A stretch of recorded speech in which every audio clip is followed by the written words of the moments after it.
சிவகார்த்திகேயனும் விஜயும் ஒன்னாங்க. என்ன நீங்க நினைச்சு பேசிட்டு சிவகார்த்திகேயன் சொன்னார் என்னுடைய வழிகாட்டுதல் சினிமாவுடைய வழிகாட்டுதல் தலைவனே விஜய்னு சொல்லி சார்.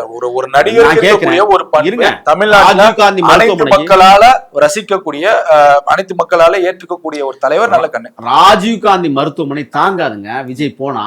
சரி இப்படியே தாங்கன்னா சுற்றுப்பயணம் அப்புறம் எதுக்கு போறீங்க? அது கிராமங்கள் தோறும் போகும்போது கூட்டம் வந்து ஒரு இடத்துல சேராதுங்க. அந்தந்த கிராமத்துல தாங்க கூட்டம். இது லாஜிக்கா இருக்கு. என்ன லாஜிக்? நீங்க லாஜிக்கா பேசுறீங்க. தலைவரை பார்க்க போறேன்னா கூட்டம் வந்துச்சுன்னா அந்த தலைவரை பார்க்க போறேன்.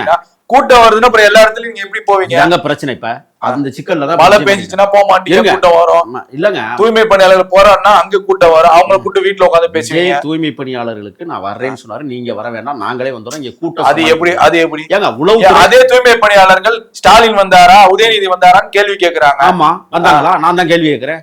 ஏன் ஆட்சியாளர் எப்படி நான் கேக்குறேன்? ஏன் ஆட்சியாளர் அதுல உங்களுக்கு தெரியலையா? இல்ல ஆட்சியாளர் போக மாட்டாங்க. விஜய் சொன்ன தூய்மை பணியாளர்கள் திமுக ஸ்டாலின் வரல உதயநிதி வரலன்னு எப்படி கேக்குறாங்கன்னு நான் கேக்குறேன். ஆட்சியாளர்கள் போறதுக்கு துப்புல இல்ல, அத பத்தி ஏன் பேச மாட்டேங்கிறீங்க?